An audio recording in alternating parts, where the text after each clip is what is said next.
మా latest videos కోసం మా ఈ తెలుగు న్యూస్ ఛానల్ సబ్స్క్రైబ్ చేసి గంట సింబల్ యాక్టివేట్ చేసుకోండి. ఈరోజే మంగళవారం ధనత్రయోదశి, పరమ పవిత్రమైన రోజు. ఈరోజు ఏమీ చేయకపోయినా సరే రాత్రి 12లోపు ఈ వీడియో చూస్తే చాలు, ఈ కథలు వింటే చాలు, లక్ష్మీదేవి అనుగ్రహం కలుగుతుంది. 100 కిలోల బంగారం కొన్నట్లే కోటి జన్మల మహాపుణ్యం వస్తుంది. జన్మజన్మల పాపాలు పోయి మీకు తిరిగిలేని మహారాజయోగం పడుతుంది. ఇక మీ ఇంట్లో అన్ని శుభాలే జరుగుతాయి. లక్ష్మీదేవి పుట్టినరోజు ఈరోజే. దేవవైద్యుడైనటువంటి ధన్వంతరి కూడా పాలకడలి నుండి జన్మించాడు. త్రయోదశి లేదా దంతేరాస్, దీపావళికి 2 రోజుల ముందు వచ్చే ఈ పండుగకు ఎంతో విశిష్టత ఉంటుంది. దేవదానవులు అమృతం కోసం క్షీరసాగర మదనం చేయు సమయంలో ఆ పాలసముద్రం నుంచి శ్రీ మహాలక్ష్మి జన్మించింది. అంతేకాదు, సంపదలను ప్రసాదించే కల్పవృక్షం కామధేనువు దేవ వైద్యుడు ధన్వంతరి కూడా శ్రీ మహాలక్ష్మితో పాటే జన్మించారు. ఈరోజే ఆశ్వీజ కృష్ణ త్రయోదశి, దానికే ధనత్రయోదశి అనే పేరు వచ్చింది. శ్రీ మహాలక్ష్మీదేవి అనుగ్రహం లేకపోతే ఎంత చదువు చదివినా, ఎన్ని తెలివితేటలు ఉన్నా జీవితం శూన్యం. అందుకే సర్వసంపద ప్రధాయిని అయిన శ్రీ మహాలక్ష్మీదేవి అనుగ్రహం కోసం సర్వ మానవాళి ఈ రోజున శ్రీ మహాలక్ష్మీదేవిని ఎంతో భక్తి శ్రద్ధలతో పూజించి ఆమె ఆశీస్సులు అందుకుంటారు. మానవుణ్ణి సుఖ సంతోషాలతో, పిల్లా పాపలతో, పాడి పంటలతో, అష్టైశ్వర్యాలతో ఆనందమయంగా జీవింపజేయడానికి శ్రీ లక్ష్మీమాత అష్టలక్ష్ముల అవతారాలను దాల్చింది. ఆదిలక్ష్మి, సంతానలక్ష్మి, గజలక్ష్మి, ధనలక్ష్మి, ధాన్యలక్ష్మి, ధైర్యలక్ష్మి, విద్యాలక్ష్మి, విజయలక్ష్మిలను 8 రూపాల్లో సర్వ సంపదలను ఇచ్చే తల్లిగా ప్రతి ఒక్కరూ ఆరాధిస్తూ లక్ష్మీ కటాక్షాన్ని పొందుతారన్న విశ్వాసం ఉంది. సకల ప్రజలను తన బిడ్డలుగా ఎంచుకొని వారికి నిరంతరాయంగా సర్వసంపదలిస్తున్న తల్లి లక్ష్మీదేవిని కొలవని వారు లేరు. లక్ష్మీదేవిని మదినిండా నింపుకొని భక్తి పారవస్యంతో ఆరాధించి తల్లి అనుగ్రహం పొందిన ఎందరెందరో దరిద్ర నారాయణులు అష్టైశ్వర్యవంతులయ్యారని పురాణాలు ఎన్నో ఉదాంతాలను ఉదహరిస్తూ ఉన్నాయి. శ్రీ మహాలక్ష్మి ధనానికి ప్రతిరూపం. అందుకే ఆమె జన్మదినమైన ఈ ఆశ్వీజ కృష్ణ త్రయోదశిని ధనత్రయోదశి అంటారు. ధనానికి ఆదిదేవత శ్రీ మహాలక్ష్మి, ధనానికి అధినాయకుడు ఉత్తర దిక్పాలకుడైన కుబేరుడు. అందుకే ఈ ధనత్రయోదశి నాడు శ్రీ మహాలక్ష్మితో పాటు కుబేరుణ్ణి కూడా ఆరాధిస్తారు. కొన్ని ప్రాంతాలలో శ్రీ మహాలక్ష్మి కుబేరులతో పాటు ధన్వంతరిని కూడా పూజిస్తారు. ఆశ్వీజ బహుళ త్రయోదశిని ధనత్రయోదశిగా, యమ త్రయోదశిగా మనం జరుపుకుంటాం. ఆశ్వీజ బహుళ త్రయోదశి నాడే ధన్వంతరి కూడా పాలసముద్రం నుండి ఉద్భవించాడు. అందుకే ఈరోజు ధన్వంతరి జయంతిని జరుపుకుంటారు. శ్రీ మహావిష్ణువు 21 అవతారాల్లో ధన్వంతరి ఒకటని, ధన్వంతరి దేవవైద్యుడని భాగవత పురాణం చెప్తోంది. బ్రహ్మాండ పురాణం, బ్రహ్మ వైవర్త పురాణం, హరివంశంలోనూ ధన్వంతరికి సంబంధించిన ఆసక్తికరమైన కథనాలు ఉన్నాయి. దేవతలు, దానవులు అమృతం కోసం క్షీరసాగర మదనం చేశారు. అందులో నుంచి మొదట ఆలాహలం ఉద్భవించగా దాన్ని పరమశివుడు కంఠంలో నిలిపి గరళ కంఠుడయ్యాడు. అనంతరం కల్పవృక్షము, కామధేనువు, ఐరావతం, చంద్రుడు, శ్రీ మహాలక్ష్మి ఉద్భవించారు. ఆ తరువాత అమృత కలశము, ఔషధులు, ఆయుర్వేద గ్రంథం ధరించి ధన్వంతరి ఆవిర్భవించాడు. దృఢమైన శరీరంతో, పెద్ద బాహువులతో, ఎర్రని కళ్ళతో, నల్లని దేహఛాయ కలిగి యుక్త వయస్కుడై పీతాంబరాలు, ముత్యాలు, హారాలు ధరించి నల్లగా నిగనగలాడుతున్న కురులతో, విశాలమైన వక్షస్థలంతో, సింహం వలె శక్తిని కలిగి అమృత పాండంతో అవతరించాడు అని ధన్వంతరి ఉద్భవాన్ని భాగవతం పేర్కొంటుంది. విష్ణువు ధన్వంతరిని అబ్జుడుగా పేరు పొందమని చెప్తాడు. ఇప్పుడు ధన్వంతరి తనకు యజ్ఞభాగం ప్రసాదించమని విష్ణువును కోరుతాడు. అయితే అప్పటికే యజ్ఞ భాగాలకు ఏర్పాటు జరిగిపోయిందని, కొత్తగా అతడికి అందులో భాగం కల్పించటం తగదని, ద్వాపర యుగంలో ఆ గౌరవం నీకు కలుగుతుందని ధన్వంతరికి విష్ణువు చెప్తాడు. ధన్వంతరి సాక్షాత్తు సూర్య భగవానుడి శిష్యుడని, అతడి నుంచి ఆయుర్వేద విద్యను గ్రహించాడని, బ్రహ్మ వైవర్త పురాణం పేర్కొంటుంది. సుహోత్రుడు కాశీరాజుగా ఉండేవాడు. అతడి వంశంలోని దీర్ఘతపుడు సంతానం కోసం అబ్జదేవుడి గురించి తపస్సు చేశాడు. అబ్జదేవుడు ధన్వంతరిగా జన్మించి భరద్వాజుడికి శిష్యుడై ఆయుర్వేదం నేర్చుకుని ప్రచారం చేశాడని హరివంశ కథనం. అనంతరం కాలంలో ఈ ధన్వంతరియే కాశీరాజై దివోదాసుడిగా ప్రసిద్ధికెక్కాడని బ్రహ్మాండ పురాణం చెప్తోంది. అగ్నిదేవుడికి అజీర్ణం కలిగితే ధన్వంతరి వైద్యం చేసినట్లుగా పురాణ కథనం చెప్తోంది. అయితే ఈ పండుగ రోజు యమదీపం వెలిగిస్తారు. ఇలా చేస్తే ఇంట్లో ఉన్న వారికి అనారోగ్య సమస్యలు దూరమవుతాయని, అపమృత్యు దోషం తొలగిపోతుందని విశ్వసిస్తారు. దీని వెనుక ఒక కథ కూడా ఉంది. పూర్వం హిమ అనే ఒక పేరుగల రాజు ఉండేవాడు. అతనికి ఒక్కడే కుమారుడు. ఆ కొడుకును చిన్నప్పటి నుంచి అల్లారు ముద్దుగా పెంచారు. క్షత్రియుడు కనుక కత్తిసాము మొదలైన క్షత్రియ విద్యలన్నీ కూడా నేర్పించారు. కానీ ఆ రాకుమారుడి జాతకరీత్యా అతనికి వివాహం జరిగిన 4వ రోజుకు మరణిస్తాడని పురోహితులు చెప్పారు. అయినా ఓ రాకుమారి అతడిని ఇష్టపడి పెళ్లి చేసుకుంటుంది. తన పసుపు కుంకాలను తానే కాపాడుకుంటానని శపథం చేస్తుంది. పెళ్ళైన 4వ రోజు రాకుమారుడి గది ముందు తన దగ్గర ఉన్న ఆభరణాలు రాసులుగా పోస్తోంది. దేదీప్యమానంగా దీపాలను వెలిగిస్తుంది. రంగురంగుల రంగవల్లికలు తీర్చిదిద్దుతుంది. తన ఆరాధ్య దేవత అయిన లక్ష్మీదేవిని కీర్తిస్తూ శ్రావ్యంగా పాటలు పాడుతుంది. అప్పుడే రాకుమారుడి ప్రాణాలు తీసుకువెళ్ళడానికి యమధర్మరాజు పాము రూపం ధరించి అక్కడికి వస్తాడు. బంగారు ఆభరణాల మీద దీపపు కాంతి పడి ఆ గదంతా వెలుగులు విరజిమ్ముతున్నాయి. ఆ మెరుపు తలుకులకు ఆ పాము చూపు మందగిస్తుంది. దాంతో యముడు అడుగు ముందుకు వేయలేకపోతాడు. యముడు ఆ యువరాణి సంగీతానికి పరవశించి వచ్చిన పని మర్చిపోయి ఆమె సంగీతం వింటూ ఉంటాడు. ఇంతలోనే తెల్లవారిపోతుంది. యమఘడియలు దాటిపోవటంతో ఖాళీ చేతులతో వెళ్ళిపోతాడు. ఆమె స్ఫూర్తి ఉంటే విధిని సైతం ఎదిరించవచ్చునన్న సూచన ఈ కథలో కనిపిస్తుంది. ఈ కథను అనుసరించి అందరూ ఈరోజు యముడికి ప్రీతికరంగా యమదీపం వెలిగిస్తారు. బ్రహ్మ వైవర్త పురాణంలోని కృష్ణ జన్మ ఖండంలో ధన్వంతరి మానసాదేవి వృత్తాంతం ఉంది. ఒకసారి ధన్వంతరి అతడి శిష్యులు కైలాసానికి వెళ్తూ ఉండగా శివుడనే సర్పం వారిపై విషం చిమ్మగా ఒక శిష్యుడు స్పృహ తప్పి పడిపోతాడు. అప్పుడు ధన్వంతరి వనస్పతి ఔషధంతో అతన్ని తేరుకునేటట్లు చేశాడు. మరో శిష్యుడు తక్షకుడి తలపై ఉన్న మణిని లాగి నేలకు కొట్టాడు. అది తెలిసిన సర్పరాజు వాసుకి ద్రోణ, పుండరీక, ధనంజయులనే సర్ప ప్రముఖుల నాయకత్వంలో వేలాది సర్పాల్ని ధన్వంతరి బృందంపైకి పంపించాడు. ఆ సర్పాలు వెలువరించిన విషానికి తన శిష్యులు మూర్ఛపోయినా తన ఔషధంతో వారికి ధన్వంతరి స్వస్థత చేకూర్చాడు. చివరిగా శివుడి భక్తురాలైన మానసాదేవి అనే స్త్రీ సర్పాన్ని వాసుకి వారి పైకి పంపించాడు. ఆమె కూడా ధన్వంతరి శిష్యుల్ని ఏమీ చేయలేకపోయింది.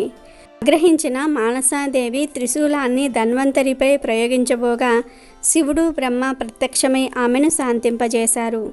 అథర్వణ వేదంలో భాగమైన ఆయుర్వేదాన్ని ధన్వంతరి ప్రచారం చేసి సకల జనులకు ఆరోగ్యం ప్రసాదించాడని విశ్వాసం. ఆయుర్వేదం సనాతన భారతీయ వైద్యం. ఇందులో కాయ, బాల, గ్రహ చికిత్సల గురించి శలాఖ్య, శల్య, విష, రసాయన, వాజీకరణ మంత్రాల గురించిన వివరణ ఉంది. విశ్వ వైద్య విజ్ఞానమంతా ఈ భాగాల్లోనే ఉందని, అందుకే ఆయుర్వేదం అష్టాంగ సంగ్రహమని విజ్ఞులు భావిస్తారు. చంద్రగుప్త విక్రమాదిత్యుడి ఆస్థానంలోని నవరత్నాల్లో ఒకరు ధన్వంతరి. అతడు కూడా వైద్యుడే కావటం విశేషం. తమిళనాడులోని శ్రీరంగం రంగనాథుడి ఆలయంలో ధన్వంతరి మందిరం ఉంది. కేరళలో కాలికట్ సమీపంలో ధన్వంతరి క్షేత్రం ఉంది. ఆయుర్వేద విజ్ఞానానికి ధన్వంతరి ఆరాధ్య దైవం. క్షీరసాగర మదనం సమయంలో శ్రీ మహావిష్ణువు యొక్క అంశావతారంగా అమృత కలశహస్తుడై సమస్త ప్రజలకు రోగ నివారణ ద్వారా ఆరోగ్యాన్ని ప్రసాదించడానికి ధన్వంతరి ఆవిర్భవించాడు. అలా ధన్వంతరి జన్మించిన ఆశ్వీజయుజ బహుళ త్రయోదశిని హిందువులు ధనత్రయోదశిగా జరుపుకుంటారు. ధనత్రయోదశిని అల్లుకుని ఉన్న మరొక కథేమిటంటే ఈరోజే తన పతితో పాచికలాడిన పార్వతీదేవి మీద పరమశివుడు విజయం సాధించాడు. కనుక ఈ రోజున పాచికలు, జూదము లాంటివి ఆడితే మీ సంపద రెట్టింపవుతుందని కూడా ఒక నమ్మకం. ఈరోజు ఒక్కసారి ధన్వంతరి మంత్రాన్ని పఠిస్తే చాలా మంచిది, మంచి ఆరోగ్యం లభిస్తుంది. ఆ మంత్రం ఏమిటి అంటే ఓం నమో భగవతే వాసుదేవాయ, ధన్వంతరాయే అమృత కలశహస్తాయ, సర్వామయ వినాశనాయ త్రైలోక్యనాథాయ శ్రీ మహావిష్ణవే నమః. ఈ మంత్రం చదవటం రానివారు కనీసం ఆ దేవవైద్యుడైనటువంటి ధన్వంతరిని తలుచుకున్నా చాలు, చక్కటి ఆరోగ్యం సిద్ధిస్తుంది. ధనత్రయోదశి రోజున సూరదాసు అనే యువకుడి జీవితం లంకె బిందె కోరిన తర్వాత ఎలా మారిందో తెలిపే ఈ కథను వింటే చాలు, మీకు అన్ని శుభాలే జరుగుతాయి, మీ జీవితం మారిపోతుంది. పూర్వం ఒకానొక గ్రామంలో సూరదాసు అనే యువకుడు ఉండేవాడు. అతడు తెలివైన వాడే కానీ బ్రతక నేర్చినవాడు కాదు. ప్రతిఫలాపేక్ష లేకుండా అడిగిన వాళ్ళందరికీ పనులు చేసి పెట్టేవాడు. అడగందే అమ్మాయినా పెట్టదు కదా. ఒక్కరు కూడా అతడి అవసరాలేమిటో తెలుసుకొని ఏమీ ఇచ్చేవారు కాదు. ఇది సూరదాసు తల్లిదండ్రులకు బాధగా ఉండేది. ఒంట్లో శక్తి ఉన్నంతకాలం సూరదాసుకు కష్టం తెలియకుండా పెంచిన వాళ్ళు ఇప్పుడు వృద్ధాప్య భారంతో ఎక్కువ కష్టపడలేకపోతూ ఉన్నారు. కొడుకు ప్రయోజకుడై డబ్బు సంపాదిస్తే అతడి చేతుల్లో సుఖపడాలనుకుంటున్నారు, కానీ అదెప్పుడో తెలియటం లేదు. సూరదాసును ఇక దారిలో పెట్టడం తమ వల్ల కాదని గ్రహించిన తల్లిదండ్రులు వాడికి పెళ్లి చేయాలని అనుకున్నారు. కానీ ఏ ఆధారము లేని వాడికి పిల్లను ఎవరిస్తారు? అందువల్ల 25 ఏళ్ళొచ్చిన సూరదాసుకు పెళ్లి కాలేదు. ఒకరోజు సూరదాసు తల్లికి పెద్ద జబ్బు చేసింది. తండ్రికి కదిలే శక్తి లేక, నాయనా వెంటనే వెళ్ళి వైద్యుణ్ణి పిలుచుకురా అన్నాడు కొడుకుతో.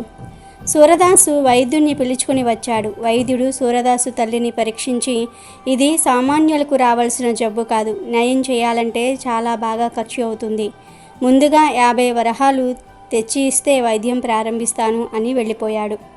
ఇంట్లో ఒక్క వరహా కూడా లేదని తండ్రి సూరదాసుకు చెప్పాడు. సూరదాసు తనకు తెలిసిన వారందరినీ సహాయం అడగడానికి వెళ్ళాడు. కానీ ఒక్కరూ కూడా అతనికి సహాయపడలేదు. ఎందుకంటే అంతవరకు అందరూ అతడి వల్ల అంతో ఇంతో ఉపకారం పొంది ఉన్నారు. అందుకు అతడెన్నడూ కూడా ప్రతిఫలం అడగలేదు. ఇప్పుడు డబ్బిస్తే ఊరకే ఇవ్వాలి తప్ప అప్పుగా ఇచ్చి తిరిగి తీర్చమనలేరు కదా. మొదలే లేదని 4 సానుభూతి కబుర్లు చెప్తే సరిపోతుంది కదా అనుకుంటారు అంతా. దాంతో సూరదాసుకు ఆపుకోలేనంత దుఃఖం వచ్చింది. అతడికి తల్లి అంటే ఎంతో ఇష్టం. అయితే ఊళ్ళో వాళ్ళందరూ చెడ్డవాళ్ళని అతడు అనుకోలేదు. వాళ్ళు తనకులాగే ఎవరికీ డబ్బు ఇవ్వలేని స్థితిలో ఉన్నారని నమ్మాడు. ఆ పరిస్థితుల్లో తల్లిని రక్షించుకునేందుకు ఏం చేయాలి అని ఆలోచించాడు. ఇక ఒక్కటే దారి, అదే గజపతి దగ్గర అప్పు చేయటం. ఆ ఊర్లో పేరు మోసిన వడ్డీ వ్యాపారి గజపతి. ఆయనకు డబ్బు తప్ప బంధుమిత్రులు లేరు, ఆశే తప్ప దయా దాక్షణ్యాలు లేవు. ప్రాణాల మీదకు వస్తే తప్ప గజపతి దగ్గరకెవ్వరూ అప్పుకు వెళ్ళరు. సూరదాసు గణపతి వద్దకు వెడితే గజపతి వాడితో, ఏమైనా తాకట్టుగా పెడితే తప్ప నీకు నేను అప్పు ఇవ్వను అని చెప్పాడు. సూరదాసు కాసేపు ఆలోచించి, నా దగ్గర తాకట్టు పెట్టడానికి వస్తువులేమీ లేవు, ఇల్లు పొలం ఉన్నాయి, అవి తాకట్టు పెట్టుకుంటావా అన్నాడు. గజపతి నవ్వి, అప్పటికే మీ ఇంట్లో బంగారము, మీ ఇల్లు పొలము అన్నీ నా దగ్గరే తాకట్టులో ఉన్నాయి, అవి కాక ఇంకేమైనా ఉంటే చెప్పు అన్నాడు. సూరదాసుకు కళ్ళు తిరిగినట్లయింది. అతడు చటుక్కున తండ్రి వద్దకు వెళ్ళి, ఇప్పుడు అమ్మను నేనెలా రక్షించుకునేది? ఇంట్లో తాకట్టు పెట్టడానికి కూడా ఏమీ లేవు అని గోలపెట్టాడు. నాయన, కష్టపడితే తప్ప డబ్బు దొరకదు. మీ అమ్మ నేను ముసలివాళ్ళమైపోయాం. నీకు డబ్బు సంపాదించే తెలివి లేదు. మేము బ్రతికున్నంత కాలమైనా నువ్వు కష్టపడకూడదని అప్పో చేసి ఎలాగో రోజులు వెళ్ళబుచ్చుతున్నాం. నువ్వేమీ బాధపడకు, అదృష్టముంటే నీ తల్లి బ్రతుకుతుంది అన్నాడు సూరదాసు తండ్రి ఓదార్పుగా. సూరదాసు మళ్ళీ గజపతి వద్దకే వెళ్ళి, నా తల్లిని బ్రతికించుకునేందుకు మీరు తప్ప దారి లేదు. మీరేం చెప్తే అది చేస్తాను, ముందు నాకు 50 వరహాలు ఇవ్వండి అన్నాడు. సరే, నేను నీకు 50 వరహాలు ఇస్తాను. నా బాకీ తీరేదాకా నువ్వు రోజు ఉదయం నుంచి సాయంత్రం దాకా నా దగ్గరే నా ఇంట్లో పని చేయాలి అన్నాడు గజపతి. గతిలేక సూరదాసు సరేనన్నాడు. తర్వాత గజపతి ఇచ్చిన డబ్బు తీసుకుని వైద్యుణ్ణి వెంటబెట్టుకుని ఇంటికి వెళ్ళాడు. సూరదాసు తండ్రి జరిగింది విని, ఆయన నువ్వెళ్ళి రోజంతా ఆ గజపతి ఇంట్లో కష్టపడితే మనకు రోజెలా గడుస్తుంది? నీ తల్లి వైద్యానికి ఇంకా డబ్బు కావాలంటే ఎక్కడి నుంచి వస్తుంది? గజపతి బాకీ ఎలా తీరుతుంది అని ఎంతో ఆవేదన చెందాడు. సూరదాసు తండ్రికి బదులివ్వలేదు. అన్నిటికీ దేవుడి మీదనే భారం వేసి అతడు గజపతి ఇంట్లో పనిచేయడానికి వెళ్ళాడు. గజపతి అతన్ని దొడ్లో మొక్కలు పాతడానికి గోతులు తీయమన్నాడు. సూరదాసు గుణపం తీసుకొని ఇలా పని ప్రారంభించాడో లేదో కంగుమని చప్పుడైంది. ఏమిటా అని చూస్తే పాతకాలపు రాగిబిందె. సూరదాసు బయటకు తీసి చూశాడు. దాని మీద ఇందులో 2 వస్తువులు ఉన్నాయి. ఈ బిందె ఎవరికి దొరికినా ఇందులోని ఒక వస్తువును మాత్రమే ఉంచుకుని రెండవది మరో వ్యక్తికి దానం చేయాలి అని వ్రాసి ఉంది. సూరదాసు వెంటనే గజపతిని పిలిచి ఆ బిందెను చూపించి, అయ్యా, మీ పెరట్లో దొరికింది కాబట్టి ఈ బిందె మీదే అన్నాడు. గణపతి బిందె మీద వ్రాతను చదివి ఇందులో ఎలాంటి వస్తువులు ఉన్నాయో ఏమిటో వ్రాసిన ప్రకారం ఒకటి ఎవరికైనా దానం చేయకపోతే కీడు వాటిల్లగలదు అనుకుంటూ మూత తెరిచాడు. ఆ బిందెలో ఒక తాళపత్రము, బంగారు కాసుల మూట ఉన్నాయి. గణపతి బంగారు కాసుల మూట తీసుకుని తాళపత్రాన్ని సూరదాసుకు దానం చేశాడు. సూరదాసు అందుకు నొచ్చుకోకుండా, అయ్యా, నా కారణంగా తమకు బోలెడు ధనం లభించింది. అందుకు ప్రతిఫలంగా నేను మిమ్మల్ని డబ్బు అడగను, కానీ బాకీ తీరేదాకా మీ ఇంట్లో పనిచేయాలన్న షరతు వెనక్కు తీసుకోండి అన్నాడు. పెరట్లో బిందె దొరకటం నా అదృష్టం నీదే అయితే ఇలాంటి బిందె నీ ఇంటి పెరట్లోనే దొరకవచ్చు కదా. అయినా ప్రతిఫలంగా నేను నీకు తాళపత్రాన్ని ఇచ్చాను. మారు మాట్లాడకుండా మిగతా పని చెయ్యి అన్నాడు గజపతి. ఆయన వెళ్ళిపోయాక సూరదాసు తన దురదృష్టాన్ని నిందించుకుంటూ ఆ తాళపత్రాన్ని శ్రద్ధగా చూశాడు. దానిపైన చదవడానికి క్లిష్టమనిపించే పదాలతో ఒక సంస్కృత శ్లోకం వ్రాసి ఉంది. సూరదాసు కష్టపడి ఎలాగో కూడబలుక్కుని చదివాడు. అంతే, అతడి ముందు ఓ నల్లటి యువకుడు ప్రత్యక్షమయ్యాడు. ఆ యువకుణ్ణి చూసి, ఎవరు నువ్వు అన్నాడు సూరదాసు ఆశ్చర్యంగా. నువ్వు తాళపత్ర గ్రంథంలో మంత్రాన్ని చదివావుగా, ఈనాటి నుంచి నేను నీ సేవకుణ్ణి. నీకేం కావాలో ఆజ్ఞాపించు అన్నాడా నల్లటి యువకుడు. నీకు ఈ తాళపత్ర మంత్రానికి సంబంధం ఏమిటి అన్నాడు సూరదాసు. నేనొక ఉపకార దేవత అంశలో పుట్టాను. ఒకానొకప్పుడు నేను ప్రతివారికి ఉపకారం చేస్తూ ఉండేవాణ్ణి. కానీ నా మంచితనాన్ని కనిపెట్టి అడ్డమైన వాళ్ళు నా ద్వారా వాళ్ళ ప్రయోజనాలు సాధించేవారు. నా వల్ల మంచివారి కంటే చెడ్డవారికి, స్వార్థపరులకు ఎక్కువగా ఉపకారం జరుగుతుందని తెలిసాక ఓ మహర్షి నన్ను తాళపత్ర మంత్రానికి బంధితుణ్ణి చేసి ఈ రాగి బిందెలో భూస్థాపితం చేశాడు. స్వార్థపరులు నా వల్ల ఆకర్షించబడకుండా ఉండటం కోసం బిందెలో వేరే 1000 బంగారు కాసులుంచాడు. ఒకసారి దానంగా పొందిన తర్వాత తాళపత్రం నిన్ను విడిచిపెట్టదు. నీ అంతటా నీవు ఎవరికైనా దీన్ని ఇచ్చే వరకు నేను నిన్నంటి పెట్టుకునే ఉంటాను. అయితే తమకు తామే అడిగేదాకా తాళపత్ర మంత్రం గురించి నీవెవ్వరికీ చెప్పకూడదు. ఈ తాళపత్ర మంత్రాన్ని ఎవరికీ ఇవ్వకూడదు. ఇది నా కథ అన్నాడా నల్లటి యువకుడు. ఆ నల్ల యువకుడి సాయంతో సూరదాసు గజపతికి 50 వరహాలు ఇచ్చేశాడు. తన తల్లికి వైద్యం చేయించాడు. ఆ తర్వాత నుంచి సూరదాసు అదృష్టం తిరిగిపోయింది. సేవకుడు వాడి బాకీలన్నీ కూడా తీర్చేశాడు. ఇంట్లోకి అవసరమైన వస్తువులన్నీ చేరవేస్తూ ఉన్నాడు. అతడు పొలం పనులు చేస్తూ ఉంటే సూరదాసుకు రెట్టింపు పంట వస్తోంది. సేవకుడు సూరదాసుకు ఎక్కడా వంటి మీద ఈగ వాలనివ్వకుండా కాపాడుతున్నాడు. ఇప్పుడు సూరదాసుకు పెద్ద భవనం ఉంది. ఇంటి నిండా ధనధాన్యాలు ఉన్నాయి. సేవకులున్నారు. అందువల్ల సూరదాసు తల్లిదండ్రులు ఎంతో సుఖపడుతూ ఉన్నారు. కొన్నాళ్లకు సూరదాసుకు వివాహం కూడా అయింది. వాడి భార్య గుణవతి.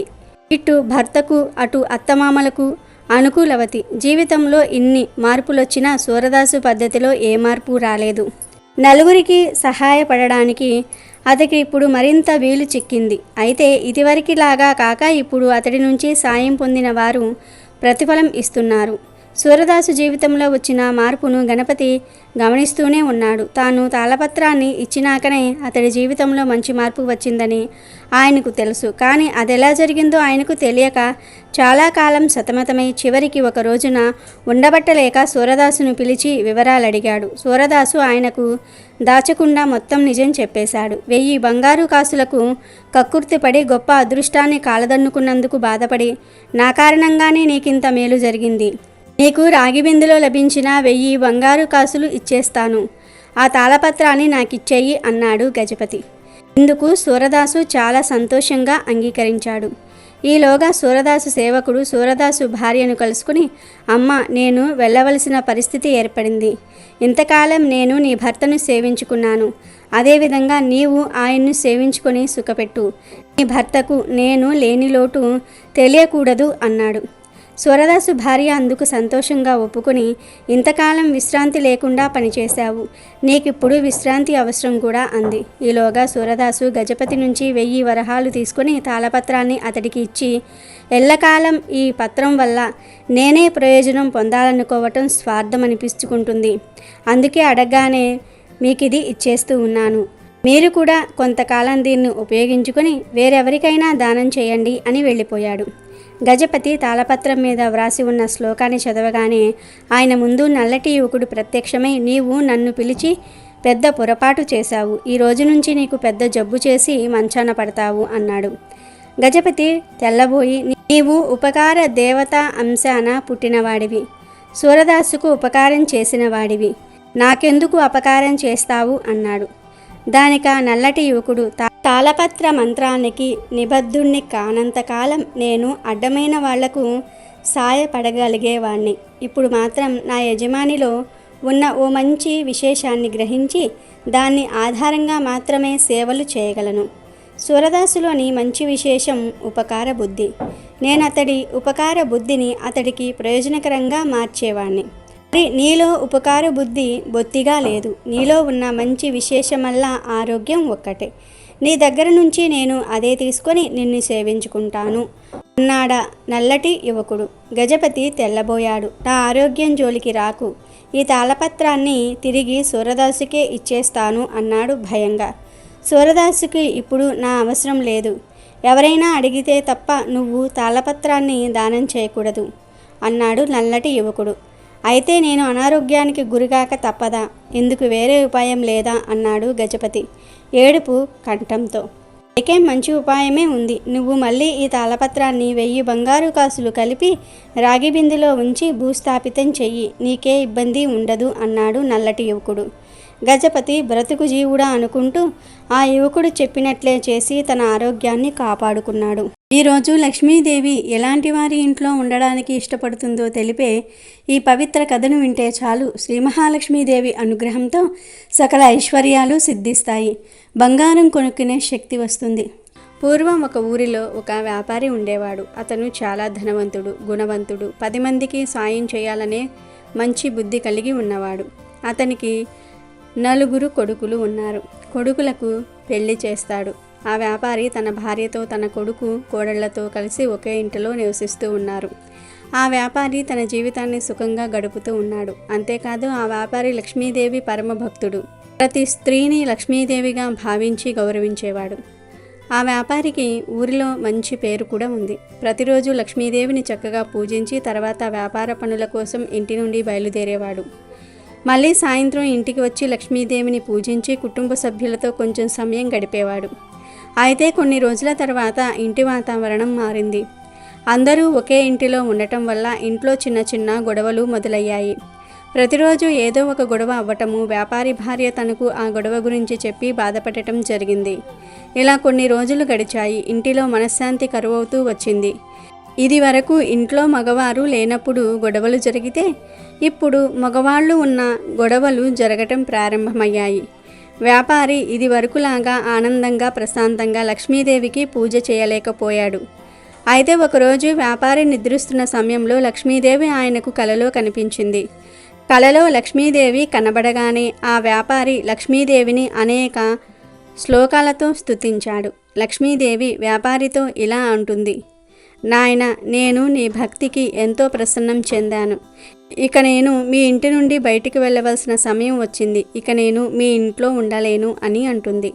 ఆ మాటలు విని వ్యాపారి చాలా బాధపడుతూ ఉన్నాడు. తల్లి, నా వల్ల ఏదైనా తప్పు జరిగిందా? ఎందుకని మీరు ఇప్పుడు నా ఇల్లు వదిలి వెళ్ళిపోతానంటున్నారు తల్లి? మీకు తెలుసు కదా, మీరు నా ఇంటిలో ఉండటం వల్లనే నన్ను 10 మంది గుర్తించి గౌరవిస్తూ ఉన్నారు.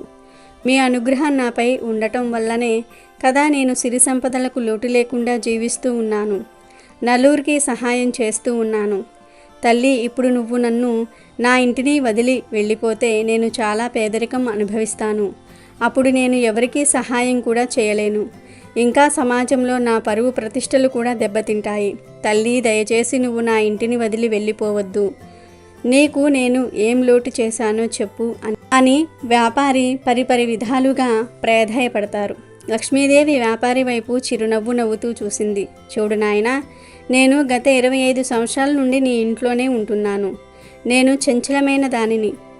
ఇలా నేను ఒక చోటన ఉండలేను అని అంటుంది.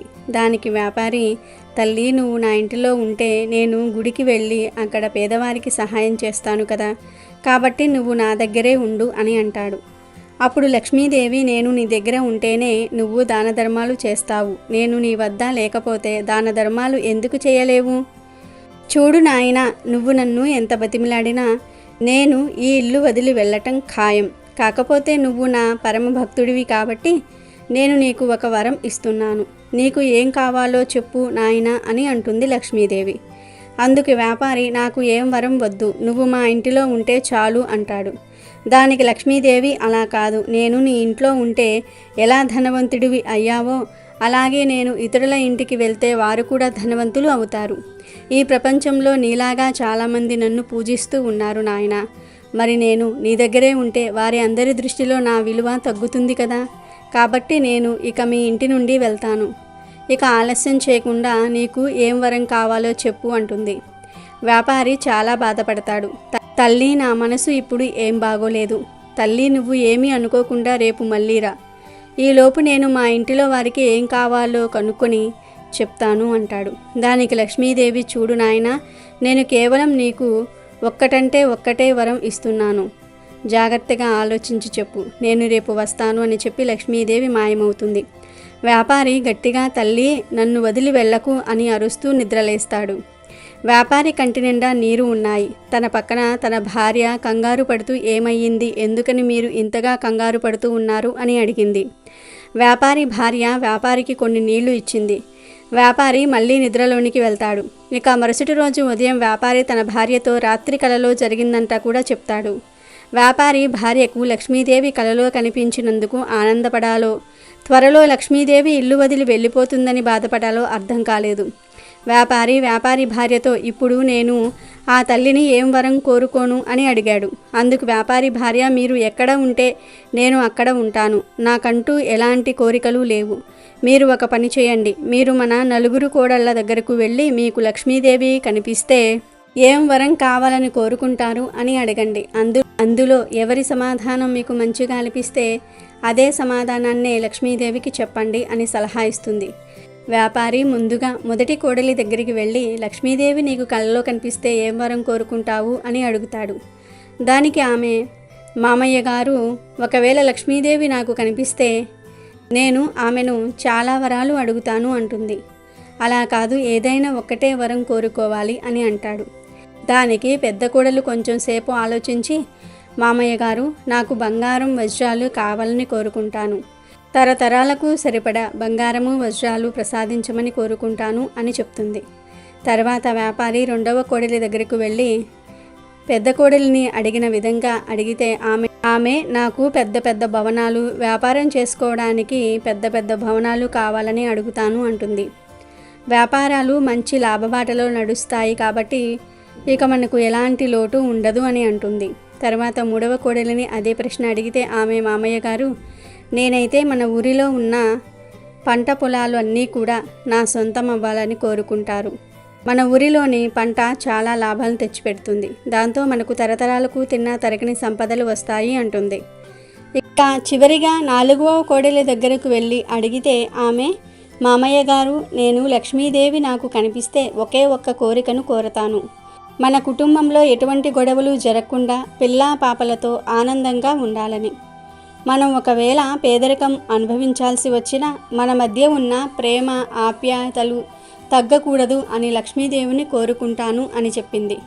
వ్యాపారి తన భార్య దగ్గరకు వెళ్ళి నలుగురు కోడళ్ళు చెప్పినవి చెప్తాడు. వ్యాపారి భార్య మొదటి కోడలు అడిగినట్లు బంగారము వజ్రాలు అడిగితే ఎవరైనా సరే గజదొంగ వచ్చి ఆ సంపదను కాజేస్తాడు.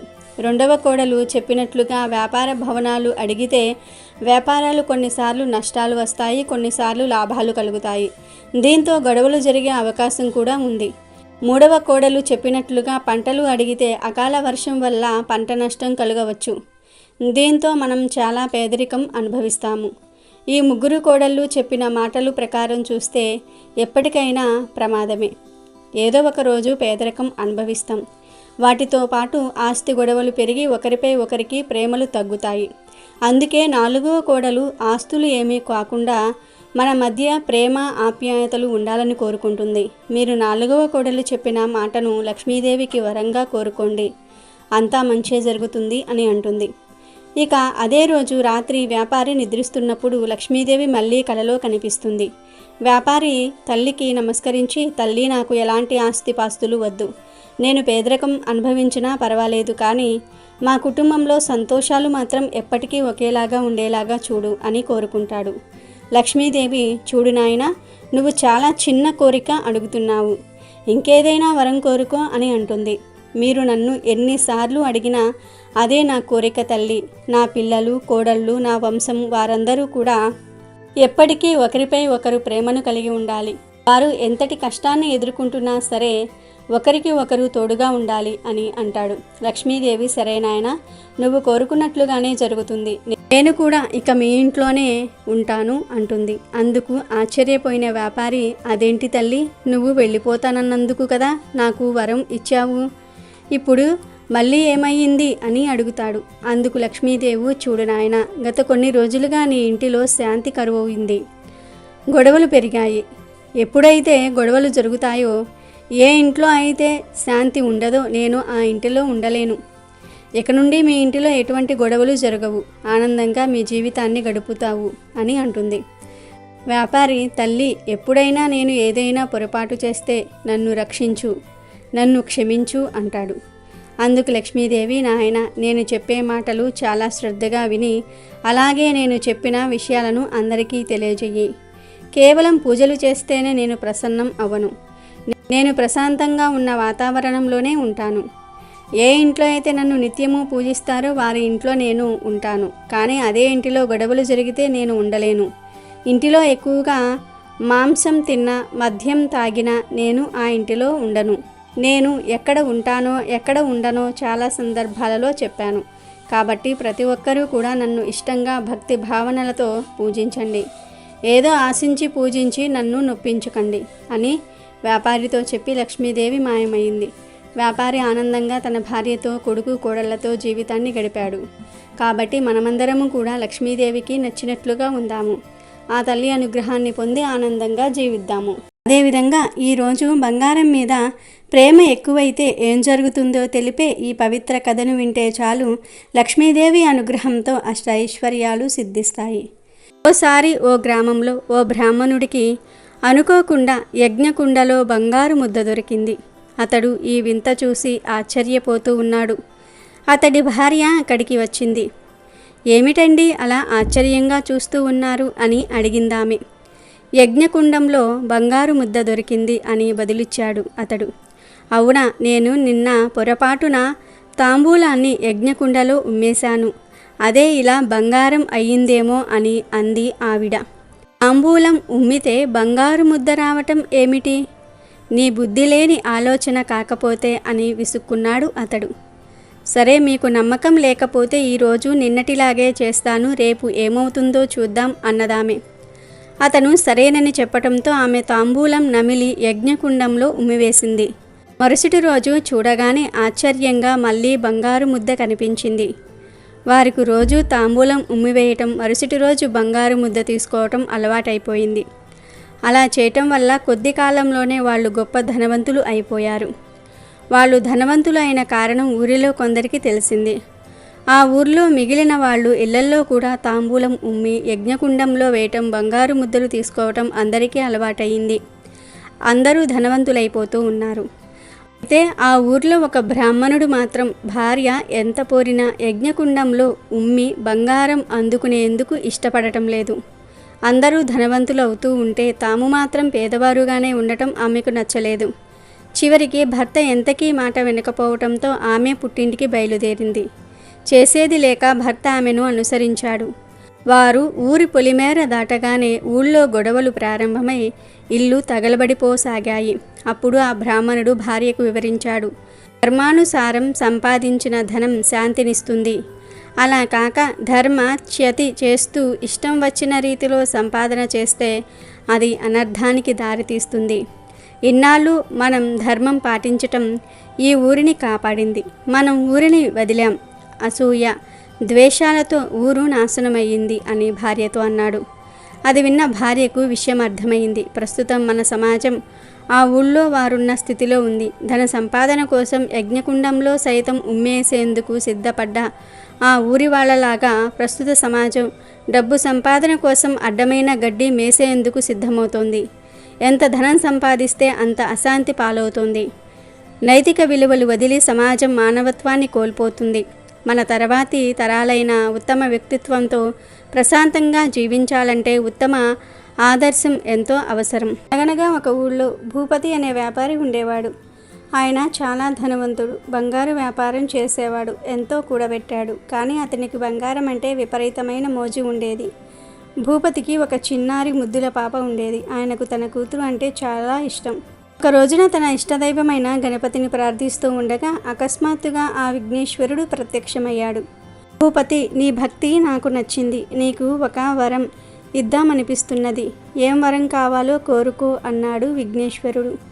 భూపతి సంతోషంతో పులకరించిపోయాడు. ఏం వరం అడిగినా ఇస్తారు కదా స్వామి అని అడిగాడు. ముందస్తుగా వరాన్ని బట్టి ఉంటుంది, కోరుకో ముందు అన్నాడు గణపతి. అయితే నేను పట్టిందల్లా బంగారం కావాలి దేవుడా అని కోరుకున్నాడు భూపతి.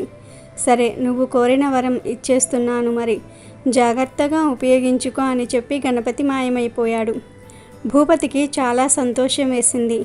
ప్రయత్నించి చూద్దామని చెప్పి ఒక గాజు బొమ్మను పట్టుకున్నాడు. తక్షణం ఆ గాజు బొమ్మ బంగారు బొమ్మగా మారిపోయింది. మంచాలన్నీ కుర్చీలన్నీ ముట్టుకున్నాడు. అవి కూడా వెంటనే బంగారం మంచాలు బంగారుపు కుర్చీల్లాగా మారిపోయాయి. భూపతికి మహదానందమయ్యింది. తన ఇంట్లోని ఒక్కొక్క వస్తువును గుర్తు చేసుకొని వెళ్ళి వాటిని ముట్టుకున్నాడు. అవన్నీ బంగారం అయిపోయాయి. అప్పటికి ఇక మధ్యాహ్నమైంది. భూపతికి ఆకలయ్యింది. భోజనం చేద్దామని వంటగదిలోనికి వెళ్ళి ప్లేట్లను ముట్టుకున్నాడు. వెంటనే ఆ ప్లేటు కాస్త బంగారం అయిపోయింది. భూపతి సంతోషంగా నవ్వుకుంటూ అన్నం గిన్నెను పట్టుకొని చూశాడు. అది బంగారం అయిపోయింది. సర్లే, ఇప్పటికీ ఈ ఆట చాలు, ఆకలి బాగా వేసేస్తుంది. అన్నం తిందామని అన్నం పెట్టుకుని తినబోయాడు. ముద్ద నోటిని చేరేలోగా బంగారు ముద్ద అయిపోయింది. బంగారాన్ని ఎవరైనా ఎట్లా తింటారు? భూపతి అప్పుడు కొంచెం కంగారు పడ్డాడు. పోనీలే, కనీసం మంచినీళ్ళైనా తాగుదాం అని గ్లాసును చేతిలోనికి తీసుకున్నాడు. నీళ్లు పెదాలను తాకాయో లేదో బంగారం అయిపోయాయి. భూపతికి ఏం చేయాలో తోచలేదు. ఒకవైపున ఆనందం, మరోవైపు బాధ. ఇందులో ఏదో కిటుకు ఉంటుంది. నిదానంగా ఆలోచించి చూస్తే తెలుస్తుంది అనుకున్నాడు. ఇంతలోనే భూపతి కూతురు బడి నుంచి వచ్చింది. భూపతిని చూడగానే ఆ పాప నాన్న అని అరుచుకుంటూ దగ్గరకు వచ్చింది. భూపతి ఒక్క క్షణం పాటు తన బాధను మర్చిపోయి ఆ పాపను హత్తుకుని ముద్దు పెట్టబోయాడు. అంతే, ఆ పాప కూడా బంగారు బొమ్మ అయిపోయింది. ఎంత పిలిచినా పలకదు, ఉలకదు. భూపతికి పిచ్చెక్కినట్లయింది. పాపా పాపా అని విపరీతంగా ఏడ్చాడు. ఈ దరిద్రపు వరం నాకొద్దు, నా పాప ఉంటే నాకు చాలు. దేవుడా, ఈ వరం వెనక్కు తీసుకో ప్లీజ్, రా ఒక్కసారి, నాకు ఈ బంగారం అవసరం లేదు అని ఏడ్చాడు. ఆ ఏడుపు చూసి విఘ్నేశ్వరుడికి కూడా జాలి వేసింది. వెంటనే మళ్ళీ ప్రత్యక్షమయ్యాడు. గణపతి, భూపతి, ఎందుకు వరాన్ని ఇంత తొందరగా వద్దనుకుంటున్నావు? నువ్వు పట్టిందల్లా బంగారం అవుతున్నది కదా అని అడిగాడు అమాయకంగా. అప్పుడు భూపతి చెంపలు వేసుకొని గణపతి కాళ్ళ మీద పడ్డాడు. స్వామి, నాకు బుద్ధొచ్చింది. ఇక ఎప్పుడూ అత్యాశకు పోను. ఈ వరం నాకు వద్దు. నా జీవితం మునుపటి మాదిరి ఉంటే చాలు. ఉన్న దాంట్లో సంతృప్తి పడతాను. ఇంకా ఇతరులకు సాయం చేస్తాను ప్లీజ్. ఇది వరం కాదు, శాపం. ఈ శాపాన్ని వెనక్కి తీసుకోండి అని వేడుకున్నాడు.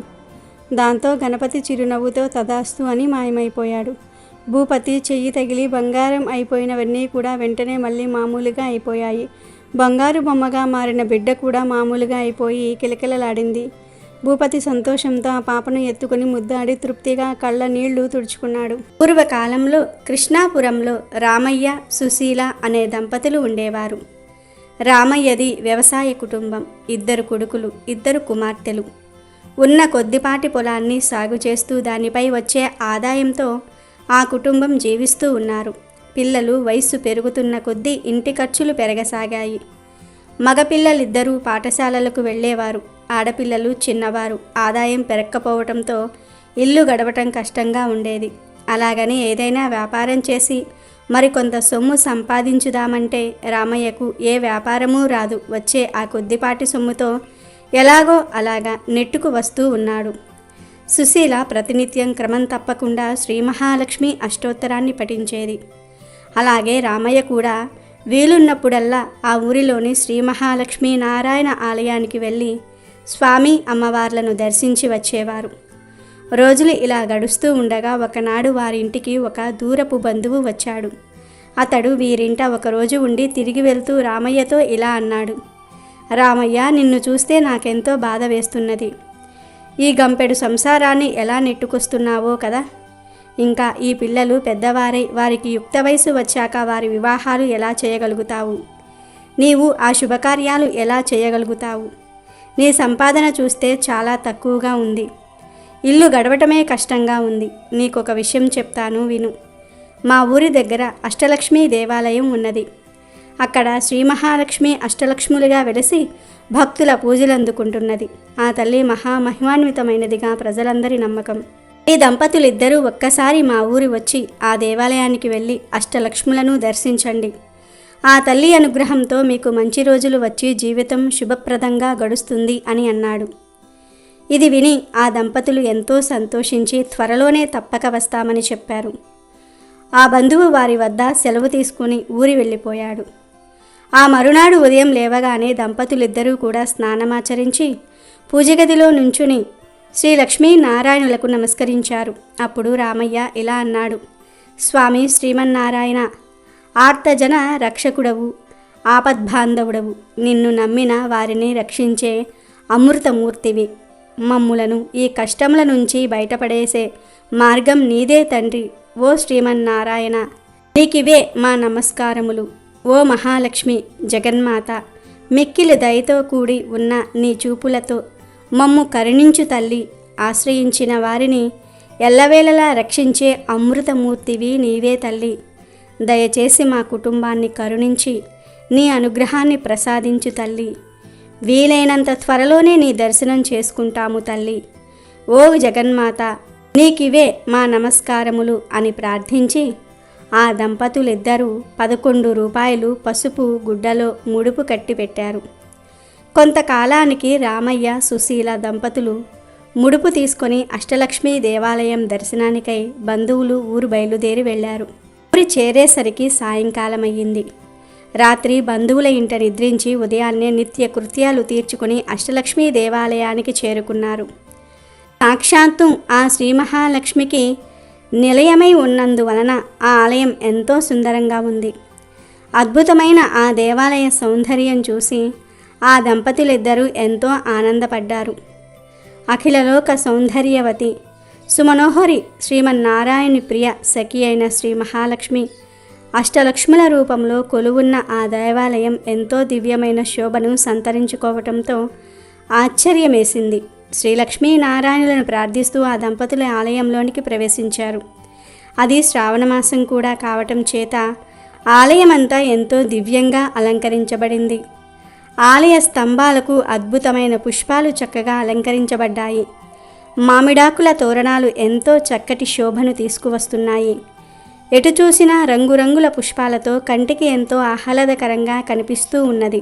ఆ ఆలయ అద్భుత శిల్పకళ సౌందర్యానికి రామయ్య, సుశీల దంపతులిద్దరూ ఎంతో మురిసిపోయారు. కనివి తీరా ఆ ఆనందాన్ని ఆస్వాదిస్తున్నారు. ఆలయ మండపంలో ఒక మహాపండితుడు శ్రీ మహాలక్ష్మి వైభవాన్ని ఇలా దివ్యంగా వర్ణిస్తున్నాడు. ఓ భక్తజనులారా, ముల్లోకాలను ఎల్లవేళలా రక్షించే శ్రీ మహాలక్ష్మి బ్రహ్మదేవుని వద్ద సరస్వతిగా, శ్రీమన్నారాయణుని వద్ద శ్రీ మహాలక్ష్మీదేవిగా, పరమేశ్వరుని వద్ద పార్వతిగా బాసిల్లుతున్నది. ఆ తల్లిని కొలిచిన వారికి సర్వ సంపదలు కలుగుతాయి, సర్వ ఐశ్వర్యాలు లభిస్తాయి, దేనికి కొదువ ఉండదు, సంపూర్ణ ఆరోగ్యం కలుగుతుంది. ప్రతి నిత్యం ఆ తల్లిని స్మరించిన, కీర్తించిన సర్వ శుభాలు కలుగుతాయి. ఆ రోజంతా జయప్రదంగా గడుస్తుంది అని చెప్తున్నాడు. రామయ్య దంపతులు ఆ పండితుడు చెప్పిన విశేషాలన్నీ కూడా విని అక్కడి నుండి బయలుదేరి ముందుగా ఆదిలక్ష్మి ఆలయం వద్దకు వచ్చారు. అద్భుత తేజస్సుతో ప్రకాశిస్తూ ఉన్న ఆ తల్లికి నమస్కరించి అటు తర్వాత ధాన్యలక్ష్మి వద్దకు వచ్చారు. ధాన్యలక్ష్మిని ఎన్నో విధాలా స్తుతించి తర్వాత ధైర్యలక్ష్మి, గజలక్ష్మి, సంతానలక్ష్మి, విజయలక్ష్మి, విద్యాలక్ష్మి, ధనలక్ష్ములను దర్శించారు. ఎంతో దివ్యమైన తేజస్సుతో అద్భుతమైన పట్టు వస్త్రాలతోనూ రకరకాల దివ్య ఆభరణాలతోనూ అష్టలక్ష్ములందరూ కూడా ఎంతో అద్భుతంగా దర్శనం ఇచ్చారు. రామయ్య దంపతులు అష్టలక్ష్ములను ఎన్నో విధాలా స్తుతించి తమను కరుణించవలసిందిగా ప్రార్థించారు. ఆలయం నుండి వెలుపలకు వచ్చే ముందు రామయ్య ఒక్కసారి కన్నులు మూసుకొని శ్రీ మహాలక్ష్మిని ప్రార్థిస్తూ మనసులో ఇలా అనుకున్నాడు.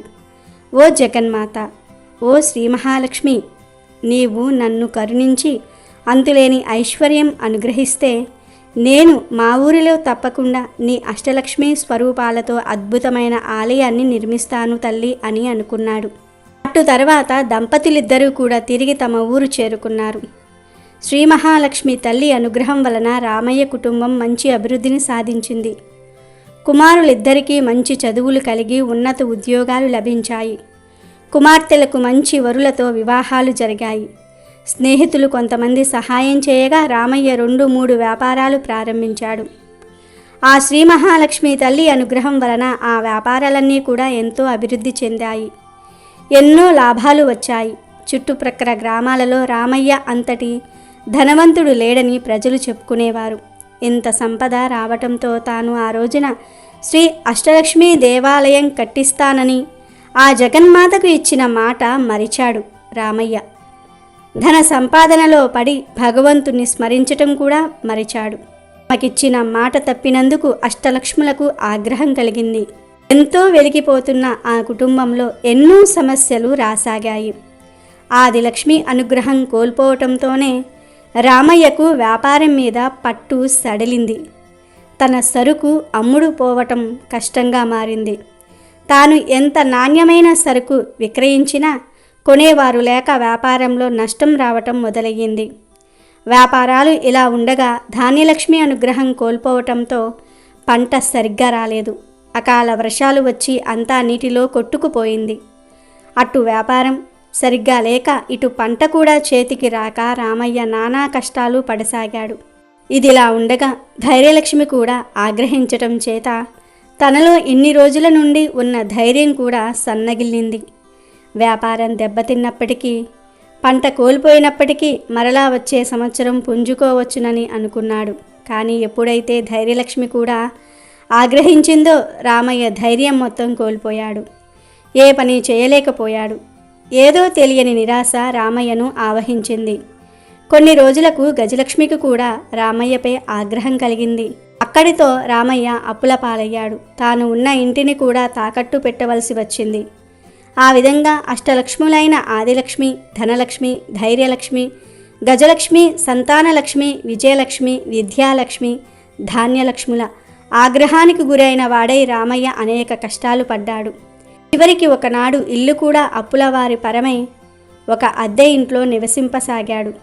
ఎంతో వైభవంగా బ్రతికిన ఆ ఊరిలో తాను ఎందుకు కొరగాని బికారివాణిలాగా బ్రతకవలసి వచ్చిందని చింతించాడు. ఇదంతా తన పూర్వజన్మ కర్మఫలం అని తలచాడు. అంతే తప్ప తాను అష్టలక్ష్ములకు ఇచ్చిన మాట నిలబెట్టుకోనందువలనే ఇది జరిగిందని గ్రహించలేకపోయాడు. కాలం ఇలా గడుస్తూ ఉండగా ఒకసారి ఆ ఊరికి ఒక సాధువు వచ్చాడు. అతడు ఎంతో మహిమగలవాడని, ఎవరి జాతకమైనా ఎంతో నిక్కచ్చిగా చెప్పగలడని ఊరంతా చెప్పుకున్నారు.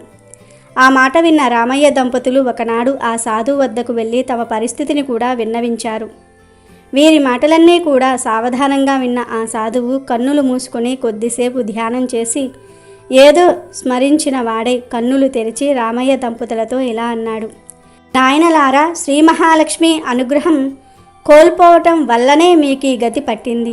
నీవు ఒక్కసారి నీ బంధువు ఊరు వెళ్ళినప్పుడు అక్కడ ఉన్న అష్టలక్ష్మి ఆలయానికి వెళ్ళి ఆ తల్లులందరినీ కూడా దర్శించి వారికి ఒక అద్భుత ఆలయం మీ ఊరిలో కూడా కట్టిస్తానని మొక్కుకున్నావు. కానీ ఎంతో ధనం సంపాదించిన తర్వాత నీవు కాలక్రమేణా ఆ మాట మరిచిపోయావు. ఆ తల్లులందరూ కూడా నిన్ను అనుగ్రహించటం వలనే నీవు వ్యాపారంలో ఎంతో లాభాలు ఆర్జించటం జరిగింది. నీ పంటలన్నీ కూడా ఎంతో ఎక్కువ దిగుబడిని ఇచ్చాయి. కానీ నీవు ఈ విషయం గ్రహించక ఆ అష్టలక్ష్ముల ఆగ్రహానికి గురైనావు. ఆడిన మాట తప్పటం వలన నీకు దుస్థితి పట్టింది అని అన్నాడు. అప్పుడు రామయ్య ఆ సాధువుతో, స్వామి, ఇప్పుడు నాకు గుర్తుకు వచ్చింది. నేను మా ఊరిలో అష్టలక్ష్మి దేవాలయం కట్టిస్తానని అన్నమాట నిజమే. కానీ నాకు ఐశ్వర్యం కలుగగానే కానరాని అహంకారంతో పడి ఆ తల్లులకు ఇచ్చిన మాట మరిచాను. ఇప్పుడు ఉన్న పరిస్థితుల్లో ఎలా తీర్చగలను? ఈ పరిస్థితి నుంచి బయటపడితే ఈసారి తప్పక నెరవేరుస్తాను. ఈ దుర్భర కష్టాల నుండి బయటపడే ఉపాయం చెప్పి మమ్ములను అనుగ్రహింపవలసింది అని ప్రార్థించాడు. అప్పుడు ఆ సాధువు వారితో ఇలా అన్నాడు. ఓ దంపతులారా, మీరు ఆ దేవాలయానికి వెళ్ళి అక్కడే 11 రోజులు నిద్రించి రోజు ఉదయాన్నే ఆలయ ఆవరణమంతా కూడా మీ చేతులతోనే శుభ్రం చేసి ఆ అష్టలక్ష్ములను సేవించండి. అప్పుడు మీకు ఆ తల్లుల అనుగ్రహం కలిగి తిరిగి మీ పూర్వ వైభవం మీకు కలుగుతుంది అని అన్నాడు.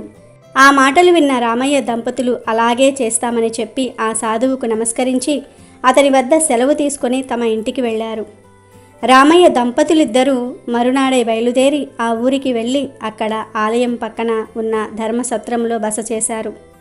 ఆ ధర్మసత్రంలోనే 11 రోజులు ఉండి రోజూ ఉదయాన్నే లేచి త్వరగా కాలకృత్యాలు తీర్చుకుని ఆలయ ప్రాంగణమంతా కూడా చీపురు తీసుకుని శుభ్రంగా ఊడ్చేవారు. అటు తర్వాత నీళ్లు చల్లి సుశీల మంచి ముగ్గులు పెట్టేది. ఈ విధంగా ఆ అష్టలక్ష్ములను 11 రోజులు సేవించిన వారవటం చేత తిరిగి అమ్మవారి అనుగ్రహం పొందారు. అటు తర్వాత తమ ఊరు వచ్చారు. ఆ మరునాడే ఎప్పుడో దేశాంతరాలు వెళ్ళిన ఒక పాత స్నేహితుడు కలిసి రామయ్య దీన పరిస్థితిని తెలుసుకొని ఎంతో బాధపడి తిరిగి ఏదైనా వ్యాపారం ప్రారంభింపవలసినదిగా కొంత సొమ్ము ఇచ్చాడు. అది శ్రీ మహాలక్ష్మి అనుగ్రహం తప్ప మరి ఒకటి కాదని ఆ దంపతులు తలిచారు. జగన్మాత అనుగ్రహంతో కొద్ది రోజులలో వ్యాపారం ఎంతో అభివృద్ధి చెందింది. ఆ లాభాలతో మరొక వ్యాపారం ప్రారంభించి దానిలోనూ ఎన్నో లాభాలు గడించాడు. వచ్చిన సొమ్ముతో తిరిగి సొంత ఇల్లు కట్టుకున్నాడు. 2 ఎకరాలు పొలం కూడా కొన్నాడు. ఆ అష్టలక్ష్ముల అనుగ్రహంతో ఆ సంవత్సరం పంటలు కూడా పండి ఎంతో ఆదాయం లభించింది. 2 సంవత్సరాల్లో పోగొట్టుకున్న దానికంటే ఎక్కువ సంపాదించాడు. ఇక ఏమాత్రం ఆలస్యం చేయకూడదని తలచి పండితులను పిలిచి శ్రీ మహా అష్టలక్ష్మి ఆలయ శంకుస్థాపనకై శుభముహూర్తం నిశ్చయించాడు. శ్రీ మహాలక్ష్మి అనుగ్రహంతో ఆ ఆలయం కొద్ది రోజులలోనే ఎంతో అద్భుతంగా నిర్మితమైనది. చుట్టుప్రక్కల ఉన్న ఊళ్ళల్లో ఇంత దివ్యమైన ఆలయం ఎక్కడా లేదని పేరు వచ్చింది. రోజు ఎందరో భక్తులు వచ్చి అష్టలక్ష్ములను దర్శించి ఆనందపడి వెళ్ళేవారు. రామయ్య దంపతులు బ్రతికున్నంతకాలం సుఖంగా జీవించి చివరిన ముక్తిని పొందారు. శ్రీ మహాలక్ష్మిని నమ్మి కొలిచే వారికి ఎటువంటి కష్టాలు దరి చేరవు, సర్వ సౌభాగ్యాలు కలుగుతాయి. కనుక ఈరోజు రాత్రి 12 లోపు ఈ వీడియో చూస్తే చాలు, ఈ కథలు వింటే చాలు. లక్ష్మీదేవి అనుగ్రహం కలుగుతుంది. 100 కిలోల బంగారం కొన్నట్లే. కోటి జన్మల మహాపుణ్యం వస్తుంది. జన్మజన్మల పాపాలు పోయి మీకు తిరిగిలేని మహారాజయోగం పడుతుంది. ఇక మీ ఇంట్లో అన్ని శుభాలే జరుగుతాయి.